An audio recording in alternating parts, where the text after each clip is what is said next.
सभी को प्रणाम, अनंत अनंत आभार। आज के स्वाध्याय में आप सभी का हृदय से स्वागत है। परम पूज्य गुरुदेव, परम वंदनीय माता जी, माँ आनंदमयी के दिव्य चरणों को, दिव्य सानिध्य को हृदय में धारण करते हुए आज का स्वाध्याय गायत्री महामंत्र से आरंभ करते हैं। ओम भूर्भुवः स्वाहा तत्सवितुर्वरेण्यं भर्गो देवस्य धीमहि धियो यो नः प्रचोदयात्। बड़े भाग्य से ये मनुज तन मिला था, गवाते गवाते उम्र पार कर दी।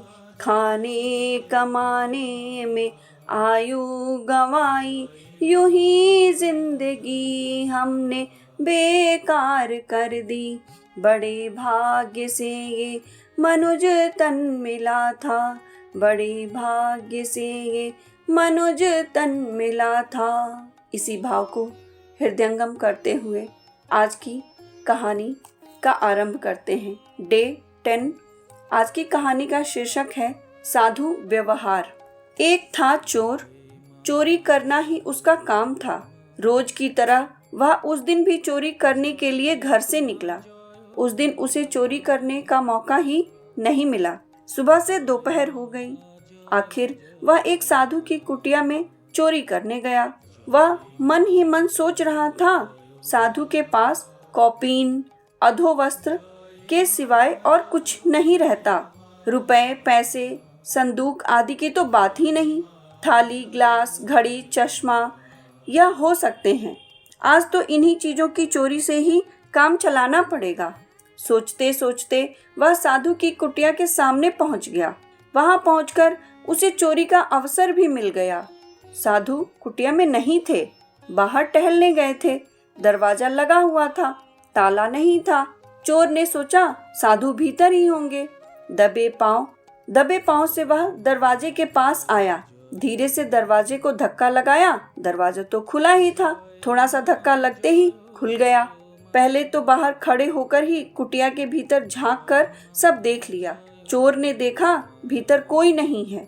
बाहर भी इधर उधर सुनसान था। चोर भीतर घुस गया। भीतर घुसकर उसने देखा कमरे में कुछ विशेष है ही नहीं।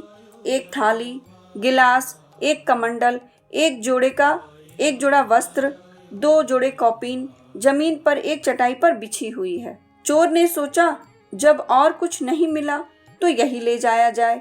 यह सोचकर सब गठरी लेकर बनाकर जैसे ही वह कुटिया से निकलने लगा, उसकी आंखें साधु पर पड़ी, जो अपनी कुटिया की ओर ही चले आ रहे थे। साधु को देखकर उसने दौड़ लगा दी। दौड़ते दौड़ते गठरी में से गिलास निकलकर गिर पड़ा। गिलास को उठाने का उसके पास समय कहाँ था। वह तो और भी दौड़ने लगा, और भी तेज दौड़ने लगा। अपनी कुटिया से एक व्यक्ति को निकलते हुए देख साधु समझ गए थे यह चोर है और कुटिया का सारा सामान लेकर भाग रहा है। उस चोर की भी तो कोई अपनी परिस्थिति रही होगी कि वह साधु की कुटिया में से भी इन छोटी छोटी चीजों को भी नहीं छोड़ पाया। उनको भी गठरी में बंधा लिया और लेके चल पड़ा।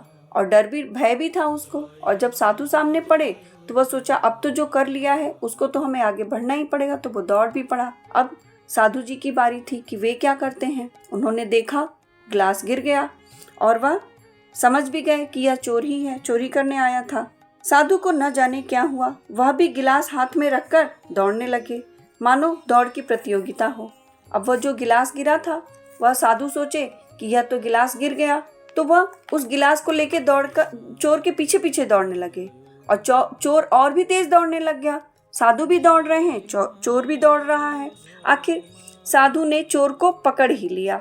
डर के मारे चोर के होशो हवास उड़ गए। उसने सोचा अब इन सामान्य वस्तुओं के लिए उसे जेल जाना पड़ेगा। आश्चर्य, साधु ने चोर को डांटा ही नहीं, मारा भी नहीं, ना तो कोई गाली ही दी। हांफते हुए कहा, अरे भैया, तेरी गठरी से यह गिलास गिर गया है, यह रख लो। मेरी कुटिया से सारा सामान ला सका था ना, कुछ और छूट तो नहीं गया है। यह कहकर गिलास उसके हाथ में रखकर साधु चल पड़े।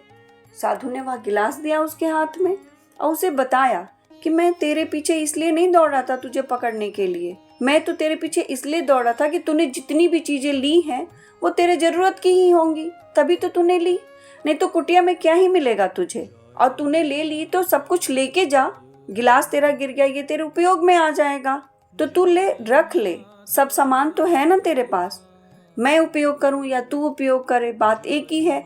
ऐसा भाव था उनका साधु का, कितना ही दिव्य भाव था। साधु के इस व्यवहार से चोर अवाक रह गया। उन्होंने जब इस तरह का व्यवहार किया, इतना प्रेम उड़ेला उसके साथ, तो वह बिल्कुल आश्चर्य में पड़ गया और अवाक रह गया कि अब मैं क्या करूं। वह केवल साधु को निहारता रहा, वह बस साधु को देखता रहा कि भगवान ही होते हैं ऐसे। उसकी आंखों से आंसू झरने लगे कि वह उसकी परिस्थिति को, उसकी स्थिति को, उसके मन के भाव को, हर चीज को साधु ने बिना उसको देखे परखे ही समझ लिया। ऐसे तो सिर्फ और सिर्फ भगवान ही हो सकते हैं, जो सब पे कृपालु होते हैं, सब पे दयालु होते हैं, चाहे वह किसी भी तरह का प्राणी हो, सब पे एक समान होते हैं। और वह साधु जी जो थे, उनका भी व्यवहार, उनका भी भाव कुछ ऐसा ही था। चोर ने उनके पैर पकड़ लिए और माफी मांगने लगा। उनके पैरों में वह गिर गया, मुझे माफ कर दीजिए। उस दिन से उसने चोरी करना छोड़ दिया। साधु के आश्रय में वह साधु बनकर जीवन व्यतीत करने लगा। उस दिन से उसने अपना समर्पण कर दिया कि आपने मेरे जीवन में वह एक ऐसी किरण लाई है जिसको मैं जानता भी नहीं था कि कुछ ऐसा होता भी है। परिस्थिति वश में चोरी कर रहा था, तो उन्होंने अपने हृदय में बसाया, उसको अपने हृदय में स्थान दिया साधु जी ने उस चोर को, और उस हृदय में पहुंचकर, उस प्रेम को पाकर वह चोर भी साधु बन गया।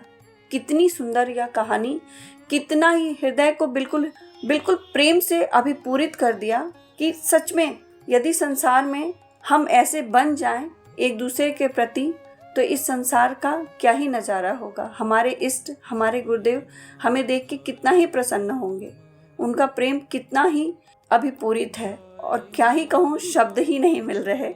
और ये जो शब्द हैं वो भी उन्हीं के हैं, उन्हीं के भाव हैं, उन्हीं का प्रेम है, उन्हीं के चरणों में अर्पित है, समर्पित है। आइए हम ऐसा ही भाव उनके चरणों में समर्पित करते हैं। ओम भूर्भुवः स्वाहा तत्सवितुर्वरेण्यं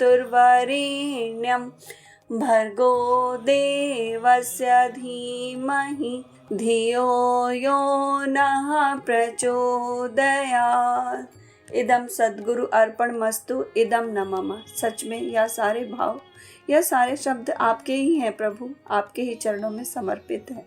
आप सभी को बहुत बहुत धन्यवाद, अनंत अनंत आभार, सभी को प्रणाम। राधे राधे राधे राधे राधे राधे, जय श्री राधे, जय श्री राधे। आप अपने भाव, अपने विचार अवश्य ही कमेंट बॉक्स में साझा कर सकते हैं। हृदय से स्वागत है सभी का। बहुत बहुत धन्यवाद। हमारे YouTube चैनल को सब्सक्राइब कीजिए और बेल आइकन पर क्लिक कीजिए ताकि आने वाली सभी वीडियो की नोटिफिकेशन आपको मिलती रहे। आप सभी को बहुत बहुत थैंक यू।